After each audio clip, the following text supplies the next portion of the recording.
Palm oil atau kepanjangan dari CPO merupakan salah satu bahan baku yang digunakan untuk banyak produk yang berguna bagi kemaslahatan manusia. Produk kecantikan, produk pangan, hingga produk bahan bakar adalah sedikit dari contoh kegunaan produk ini. Ketika banyak manfaat yang didapatkan, tentu ada dampak besar pula di baliknya. Pencemaran lingkungan bukan hal yang asing lagi pada industri ini, sehingga kami, kelompok 6, akan membahasnya pada video kali ini. Studi kasus yang kami angkat terletak di PTPN 5 Persero, Provinsi Riau, di mana luas kebun kelapa sawit yang dimiliki oleh pemerintah ini sebesar 7.667 hektar dengan kapasitas produksi sebesar 40 ton tandan buah segar per jam. Penilaian dampak lingkungan kali ini akan dilakukan dengan menggunakan metode LCA, di mana metode LCA dilakukan berdasarkan pedoman pelaksanaan LCA menurut framework ISO 14040 yang terdiri atas 4 tahapan, yaitu penentuan goal dan scope, inventory analysis, impact assessment, dan interpretation. Pertama, kita akan masuk ke dalam goals dari metode LCA ini, di mana terbagi menjadi 4, yaitu development untuk mengidentifikasi dan memahami dampak lingkungan yang terkait dengan produksi serta pengolahan produk CPO.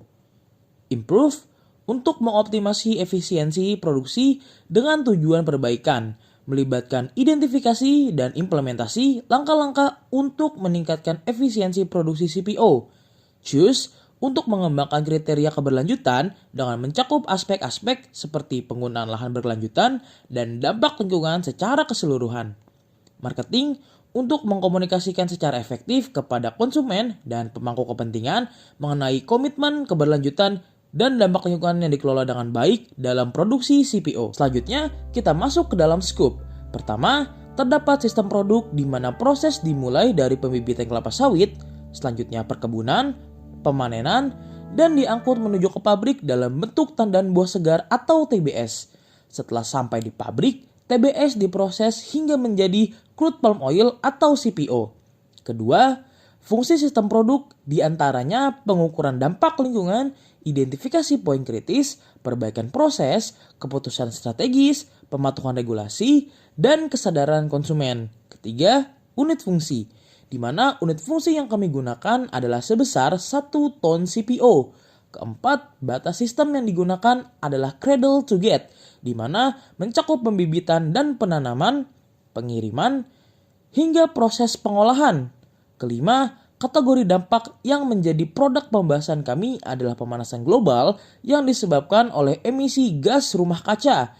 Keenam, asumsi yang terdapat pada kasus ini adalah umur tanaman kelapa sawit, jarak tempuh transportasi, maintenance peralatan, dan daur limbah yang digunakan.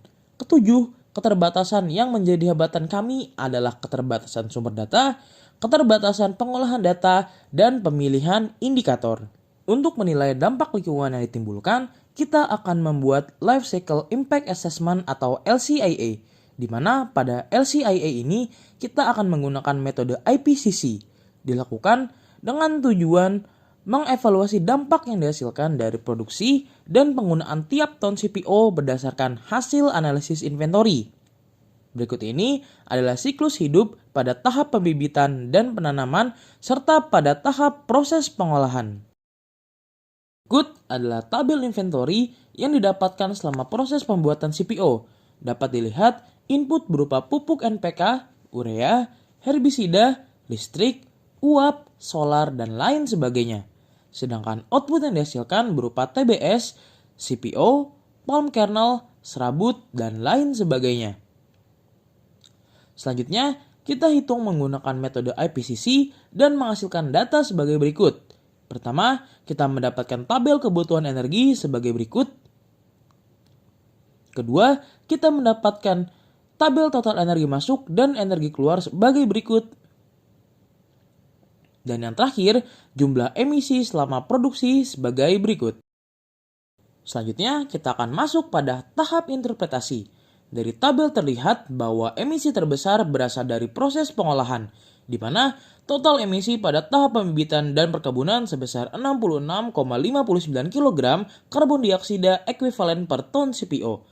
Total emisi pada tahap transportasi TBS sebesar 8,67 kg karbon dioksida ekuivalen per ton CPO. Total emisi pada tahap pengolahan sebesar 1.387,38 kg karbon dioksida ekuivalen per ton CPO. Sehingga hal inilah yang menjadi penyumbang terbesar penyebab pemanasan global pada kasus kali ini. Setelah mengetahui dampak lingkungan dari analisis LCIS sebelumnya, kami akan memberikan beberapa saran dan perbaikan. Yang pertama, penangkapan biogas limbah cair atau methane capture, karena dapat mengurangi emisi dari limbah cair sebesar 61% dari total emisi. Selain dapat mengurangi emisi, biogas yang ditangkap dapat dimanfaatkan untuk keperluan lain. Salah satu contohnya adalah sebagai pembangkit listrik tenaga biogas. Kedua, pemanfaatan limbah padat. Semua tangkos yang dihasilkan dapat dimanfaatkan sebagai pupuk organik yang mana setara dengan 15 ton urea, 3 ton CIRP, 60 ton MOP, dan 10 ton kieserit. Berdasarkan ekuivalen masing-masing pupuk, maka penggunaan pupuk organik dapat menjadi pengganti pupuk sintetik dan akan mengurangi emisi sebesar 75 ton karbon dioksida ekuivalen per ton atau sekitar 1,5 kg karbon dioksida ekuivalen per ton CPO per tahun. Selanjutnya kita akan masuk kesimpulan dan saran. Pertama, kesimpulan. Untuk menghasilkan 1 ton CPO membutuhkan 4,83 ton kelapa sawit yang mana melibatkan solar, herbisida, pupuk NPK, urea, kieserit, dolomit, dan pestisida. Pada penelitian LCA ini, Life Cycle Impact Assessment yang diangkat berupa gas rumah kaca yang ditimbulkan oleh emisi gas CO2, di mana total keseluruhan emisi adalah sebesar 1.462,65 kg karbon dioksida ekuivalen per ton CPO. Kemudian, saran dan perbaikan yang dapat ditawarkan adalah methane capture dan pengomosan limbah padat.